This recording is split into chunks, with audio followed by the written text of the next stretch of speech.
Testing, testing. All right, cool.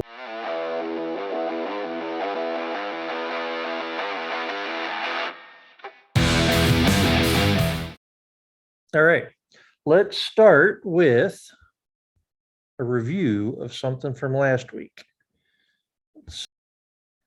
All right, most of you didn't have any problem on the quiz. That fourth question was just an open-ended question. In previous years, I've had people not search for the specific term that I put in there. So I basically tried to point you out to exactly what, here's the page on the text where I want you to copy and paste the answer. But what I did this time was gave you an opportunity to just kind of think about each of these and why this would be a limit, because these are really, really strict limits for nuclear power plants. And in the Zoom last week, I kind of hinted that these are limits that are set, like actual design limits. This is something above and beyond our station's limits. This is set by the federal government saying thou shalt not exceed these limits. And so GE and Westinghouse and anybody else that makes a nuclear power plant has to follow these to make sure that nothing happens. So the peak cladding temperature, a couple of these are tied together, like the peak cladding temperature, the 1% cladding oxidation, and the cladding oxidation, no more than 17% loss. Those first three are all kind of tied together. So at the end of this course, one of our last modules, we're going to talk a little bit more about a reaction, a specific chemical reaction called a Zircaloy water reaction, and how it happens. What goes on there is the cladding, which is made of an alloy that's a zinc, aluminum. It's called Zircaloy. And this Zircaloy alloy, when it's above 2200 degrees Fahrenheit, it reacts with water. Now, if you have seen any YouTube videos about metal reactions, metal water reactions like lithium, like magnesium, lithium especially, it has a violent reaction because, well, it just reacts with water because there's so much hydrogen and oxygen available in water, because that's all water really is. So what happens is this Zircaloy cladding, when it heats up and is exposed to water, it produces tons of hydrogen, and that cladding oxidizes really, really, really fast. So what you'll find for those of you studying Fukushima, something I want you to consider is when you get into reading about the hydrogen explosion that occurred at one of the plants, try and think about, was it a hydrogen buildup because of a Zircaloy water reaction? That is, did any fuel suffer a lot of oxidation because it overheated? Because we already know there was meltdown, right? So did that cause the buildup of hydrogen, or was there another source? But anyway, what happens is that cladding oxidizes really fast, and it does produce a lot of hydrogen. And so our limits are, we want to keep it below 2200 degrees Fahrenheit. We want to make sure that we don't lose any more than 17% of its thickness. And we want to make sure that not more than 1% of the cladding oxidizes, because any more than any of those reduces your barrier to your, reduces the thickness to your barrier to the fuel. So your fuel pellets can escape. All the actual dangerous radioactive isotopes can escape the fuel and through the cladding. And then the oxidation of the cladding produces a ton of hydrogen. So those are all three kind of tied.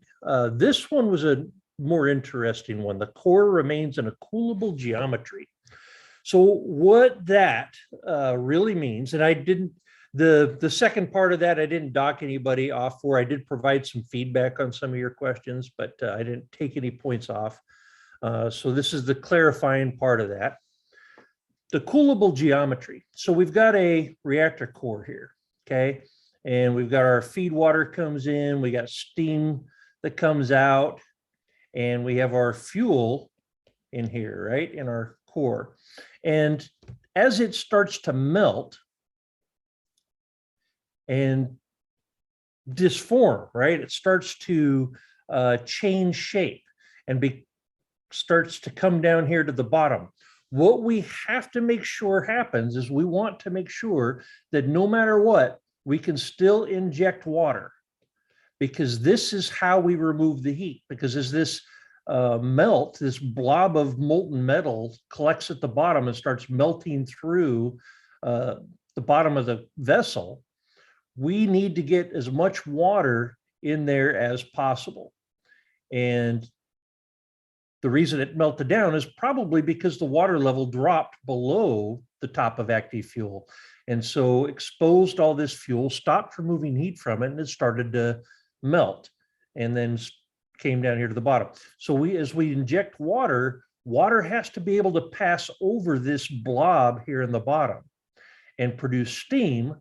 And that steam is taking away heat. So we have to have a coolable geometry just means that it doesn't, let me redraw that however our core is designed, let's say we had a water injection come through the bottom, right?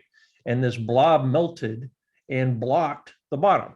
So coolable geometry means we have to be able to get water across that. So if the injection point was at the bottom of the core, that doesn't give us a coolable geometry. It's now blocked off from cooling. So it's not just the shape of the melted core, but how it melts and where it's going to collect, and that we have to be able to still put water in the core. So I hope that makes a little more sense on that. And then on the, too many tabs here.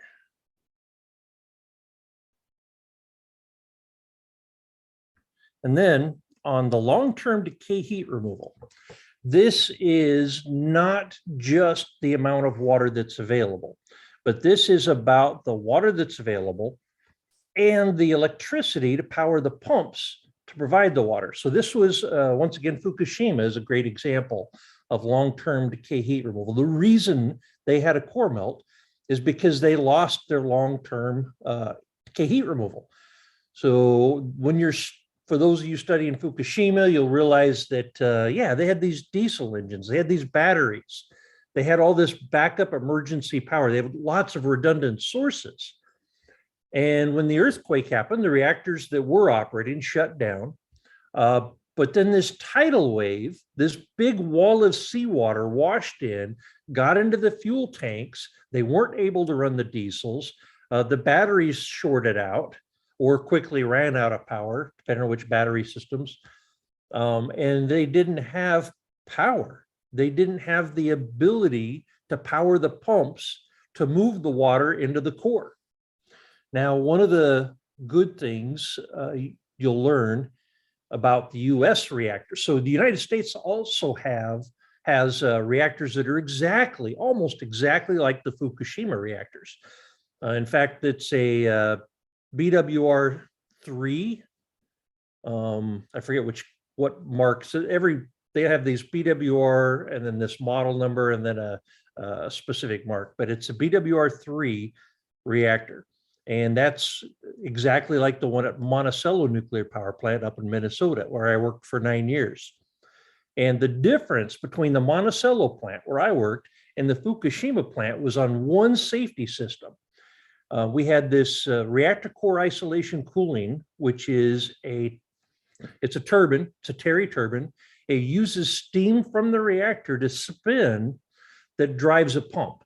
Really simple, right? As long as you're producing steam, which if there's a lot of decay heat and you're able to put water in the core and make the steam, that steam can power the turbine, which spins the pump, which then puts water in the core. And so it keeps this long-term cycle.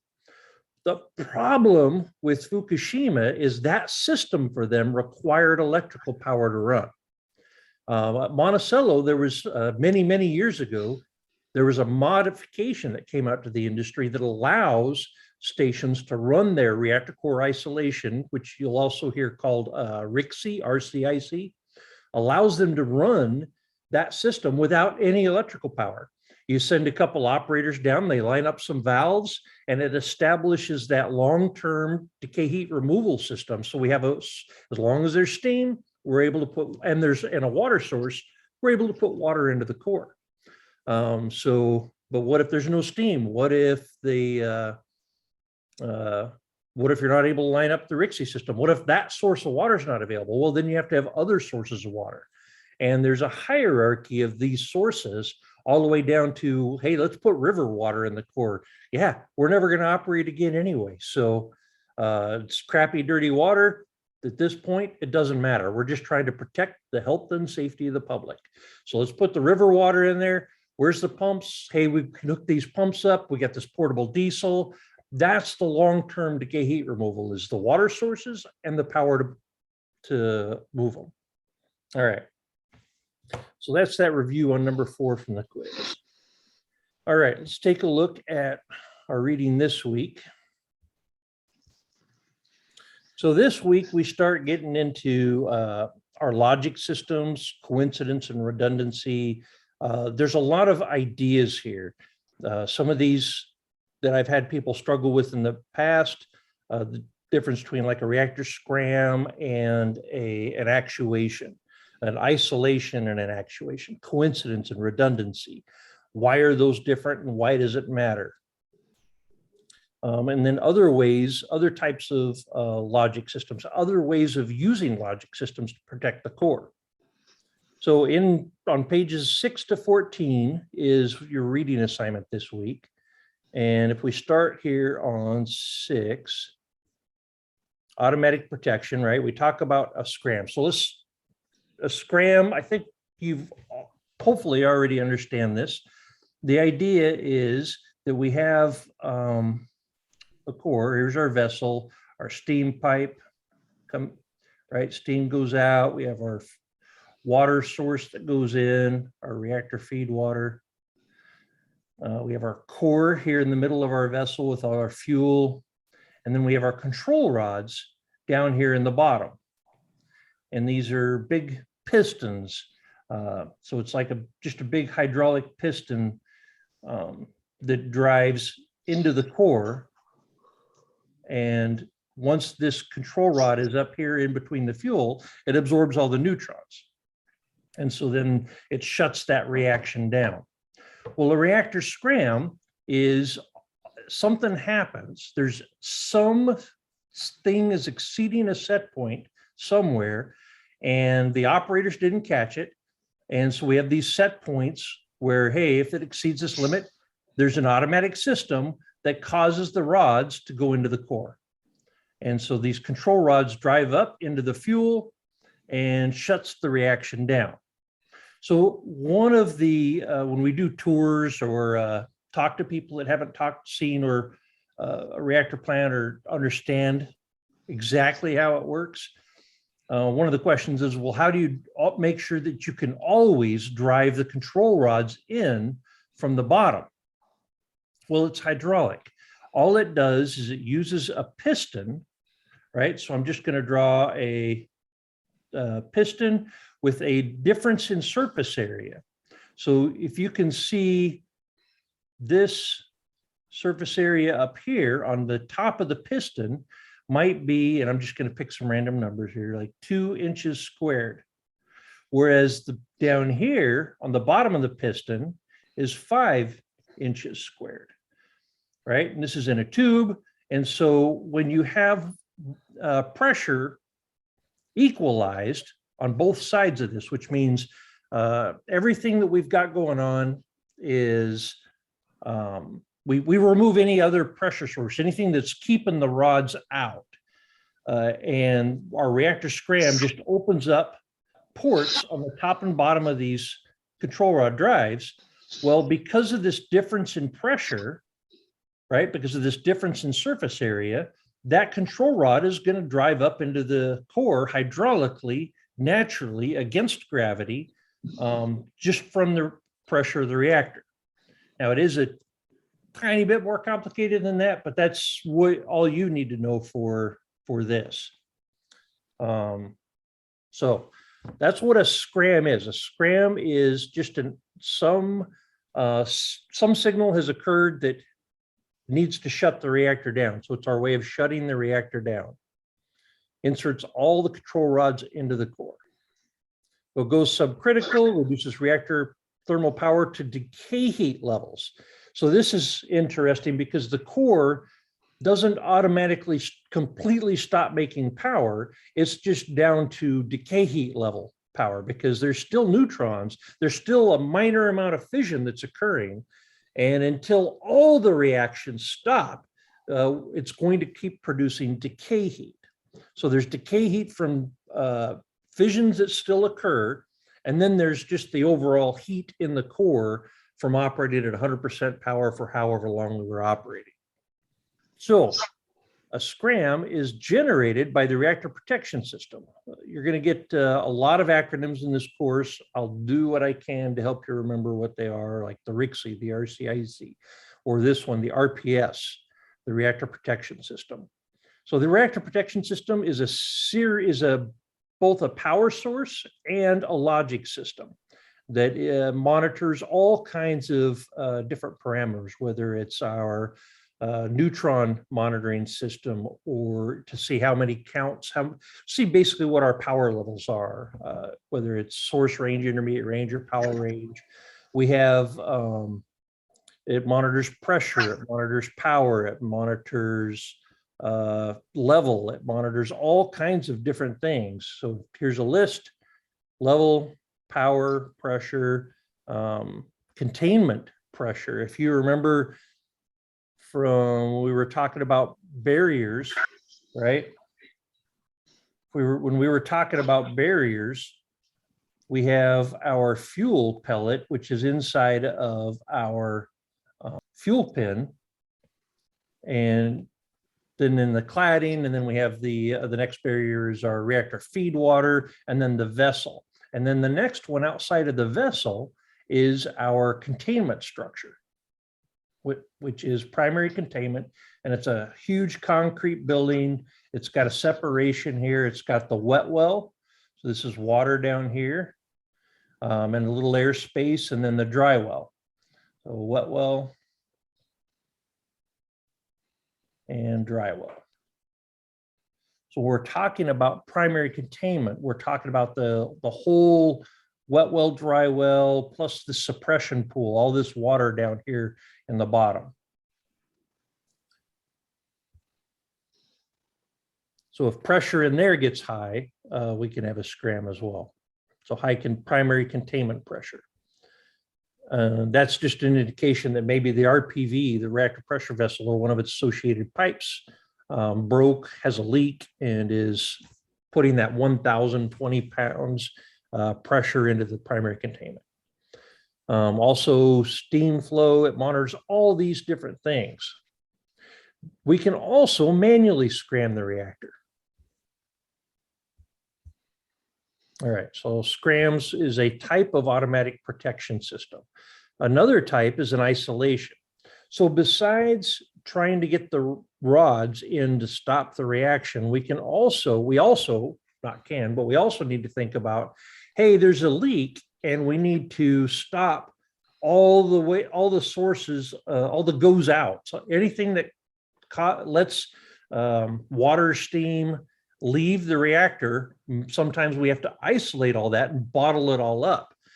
For example, if there is a fuel failure, if there's a problem where some of the cladding's degraded, there's we have some radioactive isotopes in the coolant, we need to not let that go into the turbine and the condenser and then out into the people space. We need to make sure that it's isolated. So we have these isolations, which is an automatic closure of valves to isolate primary containment from the environment. Now, this isn't going to make a whole lot of sense because as far as I understand, none of you have yet had advanced plant components and advanced plant systems yet, which if you're on the non-licensed operator path, those will be coming up later this year and in the spring next year. But that'll make more sense because you have all these different valves to close off the steam that's leaving, the water sources that are going in, all your other monitoring systems, anything that goes into or out of primary containment. Some of the isolation signals would be, hey, the water level's getting low. If the water level's getting low, we want to stop and protect the what inventory we have in the core. And what I mean is low reactor water level is a sign that we're losing water somewhere, that there is a leak.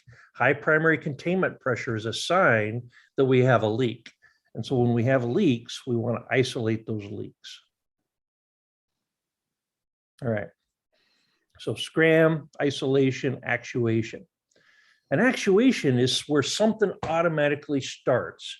So example, we have if water level gets really low or containment pressure goes really high, some sign of a leak, we anticipate that we're going to have a problem with electrical power. And so we have these emergency diesel generators that automatically start in preparation for providing emergency backup electrical power.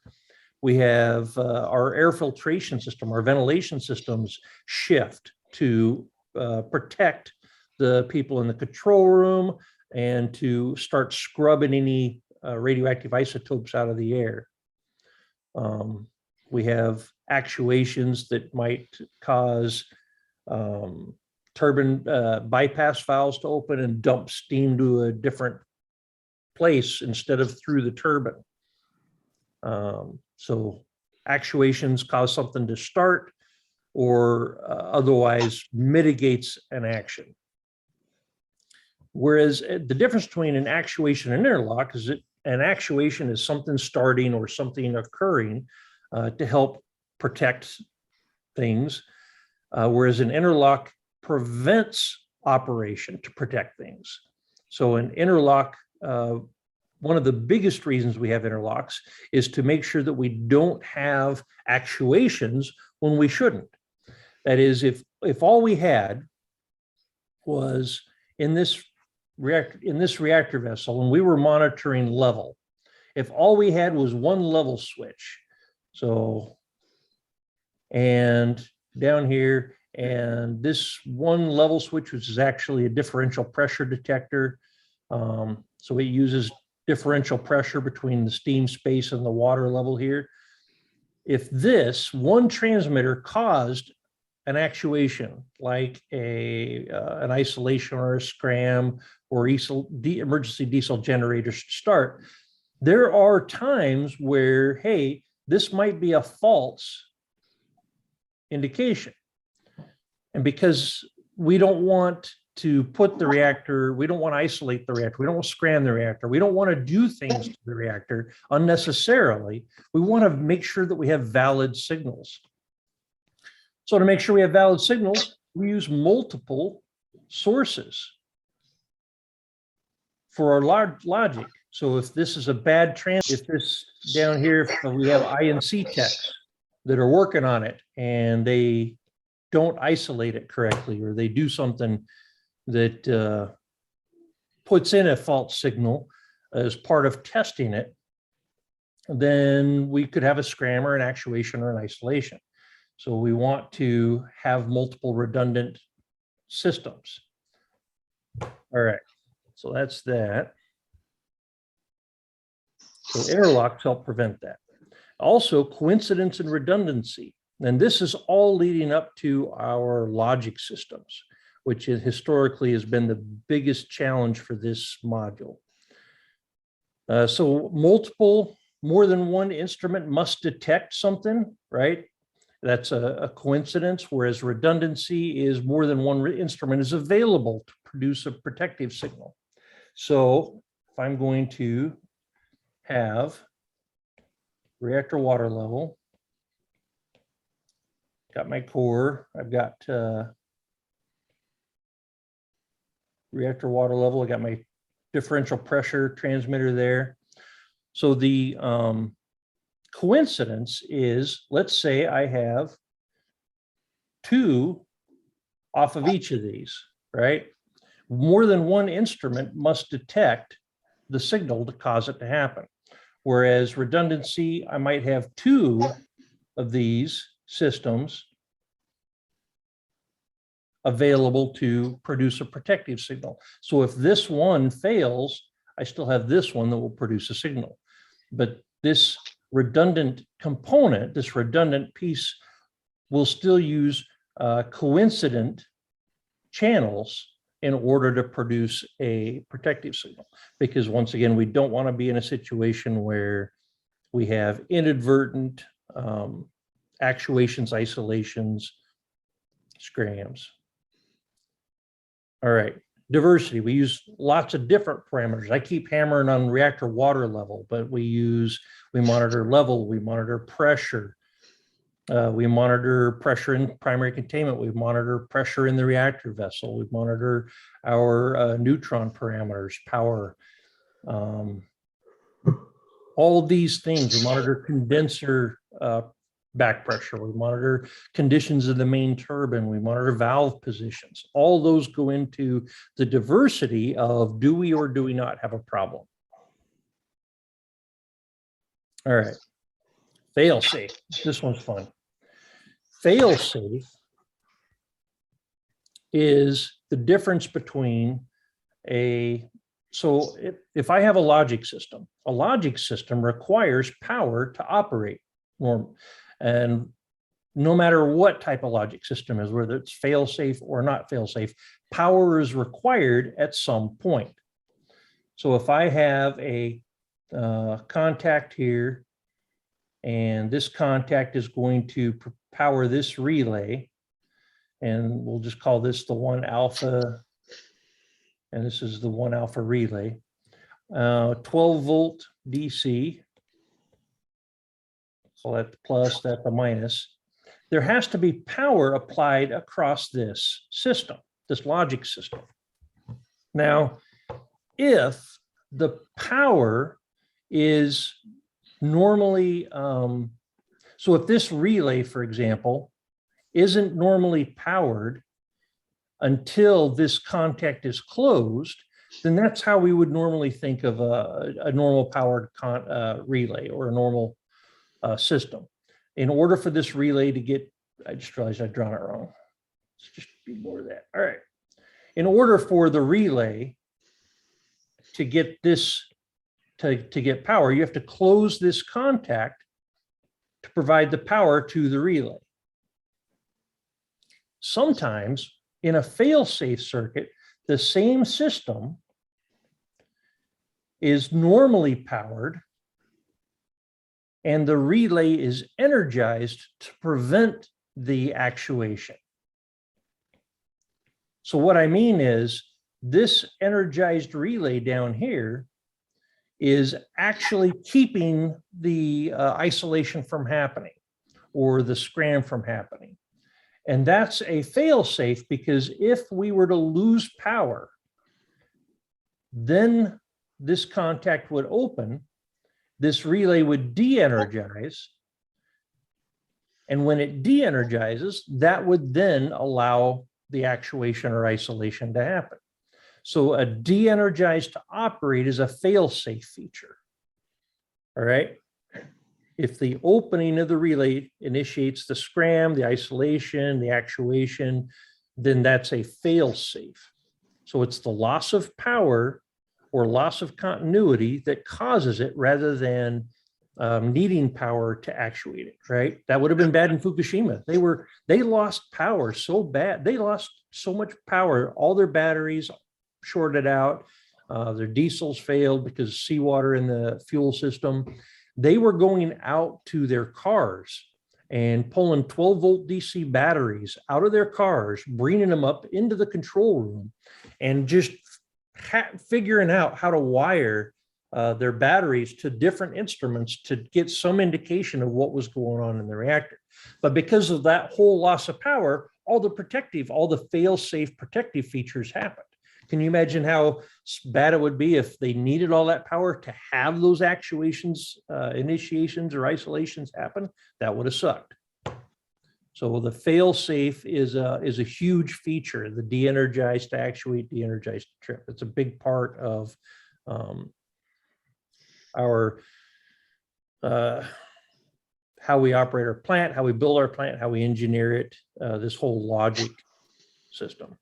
So sometimes we do want a protective feature that's energized to trip as well. Yeah, sometimes we do have battery backup power for certain systems. The one that gives here as an example is we have a scram system that is a failsafe. It's a de-energized to actuate. But we have so much coincidence and redundancy built into our plant that we make a lot of assumptions about, well, what if this doesn't work? Okay, so we take and say, what if this valve, what if these 126 different valves don't actually operate for whatever reason? When it loses power, when it de-energizes to actuate. Okay, well, let's have a backup system with a battery powered backup system to depress, to open a different valve to depressurize this air that's holding these valves closed so that those valves then open. So it's and then we have a backup to that backup. So a lot of thought goes into how we build our systems. And then logic diagrams. In the past, we have really gotten specific about the difference between 1 out of 2 twice and this 2 out of 2 once. I'm still undecided on how specific we're going to get on that. This is always an incredible struggle, and I always end up just grading the questions on the various exams as, yeah, I don't know. What's important out of this is that you understand how a logic system works, that you understand coincidence and redundancy, that you understand that we have fail-safe systems. And part of this coincidence and the redundancy is plays into these 2 out of 2 once, 1 out of 2 twice. All that means, let's go skip down here. All that means is if I have 2 contacts in series to power a relay, and I duplicate that, so I have 2 channels, 2 different channels of 2 contacts powering a relay. If my logic is such that I only need 1 relay, one of these 2 relays to energize or de-energize to cause the isolation, the actuation of the scram, then that's 1 of 2. And if I need 2 signals, 2 coincident signals to make that relay energize or de-energize, then that's taken twice. So sometimes I'll have a logic system that gets a little more complicated in that I might only need a 2 of 2 taken once. So if I have, we'll label these Alpha, Bravo, Charlie, Delta, if Alpha closed and Delta closed, then I would have my scram signal. If Bravo and Delta closed, I would have my scram signal. If Bravo and Charlie closed, right, I would have my scram signal. Same with Alpha Charlie, I would have my scram signal. But if I had Alpha and Bravo, but not Charlie or Delta, then I don't get a scram signal or isolation or actuation. So this is what we're talking about with the this 1 out of 2 twice, 2 out of 2 once. Don't get too hung up on that right off. Just read through this. Visualize what's going on with these pressure switches, Alpha, Bravo, Charlie, Delta. The Ks are the relays. The idea is that we don't want any one failure to cause a problem. We want to have multiple indications of a problem. So we need 2 bad level signals, not just 2 bad level signals out of 4, not just 1. We need 2 bad pressure signals out of 4, not just 1. Does that make sense to everybody, at least for now? It'll get more confusing once you read it, and you'll be like, oh, that's why he was saying this sucks. All right. 2 out of 2 once. And we have all kinds of different logic systems. We have 1 out of 3. We have 2 out of 3. Our reactor feed water logic system is a 2 out of 3 taken once. So any 2 of the 3 signals is bad. That causes a trip of the turbine. So engineers didn't pick one way. It's for all the stuff. It's each system is designed based on how much coincidence it needs, how much redundancy it needs, what signals are available, how much instrumentation is available. There are a couple of videos. I did do a last year. Don't laugh. It's a crappy video. I admit ahead of time this animation. I found some free electrical circuit drawing thing, and it was just, I don't know. I made it work. Hopefully the visual helps you a little bit. I also did some board work last year and recorded it. So that will come across a little better, hopefully, than just what I had on the little iPad thing here. There's also a PowerPoint to help with the reactor protection system. Now, this RPS, actually, let's just open it. This does get into a little bit more detail than you need right now. So don't let that scare you. It's Monday night. This would be when my Wi-Fi goes crap. So like I said, reactor protection system is both a power supply, and this is what it's showing here, this motor generator, and a logic system. So here's an example of our actual, a very, very simplified version of our reactor protection system logic here at Columbia Nuclear Generating Station. So at least one of the 2 alpha system channels must trip, and one of the 2 Bravo system channels must trip.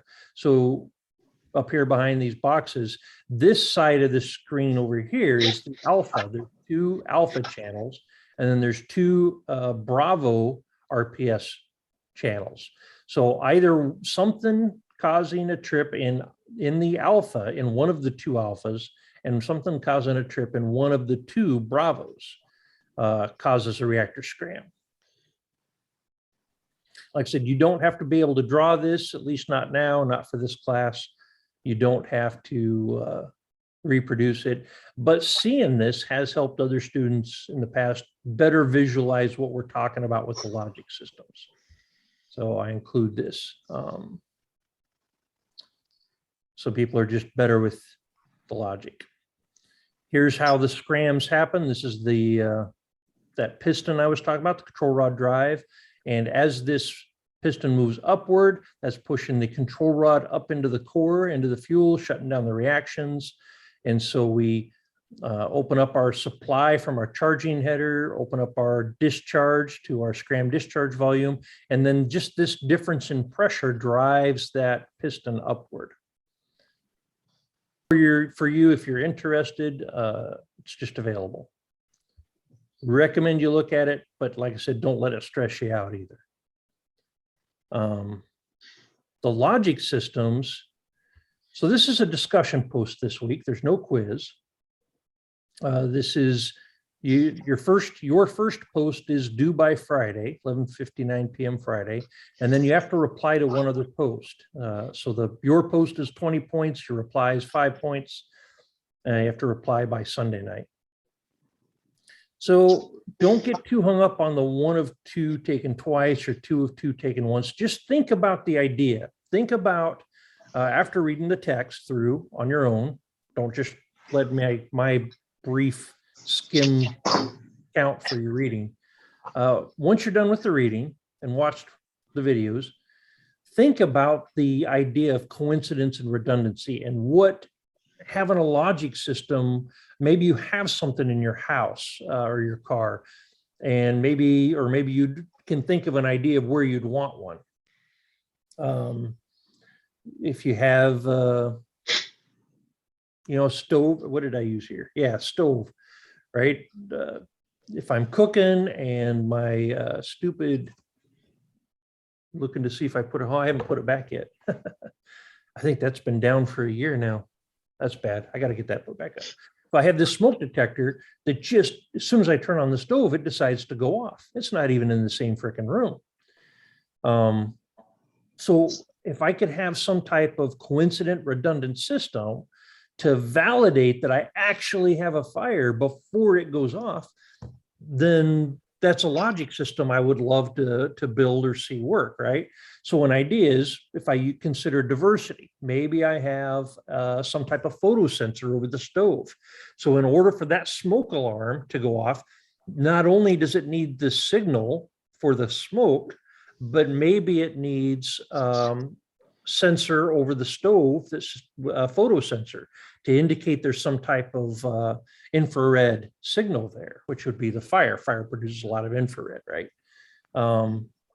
Or however, I haven't read this in this, what I wrote here in a year.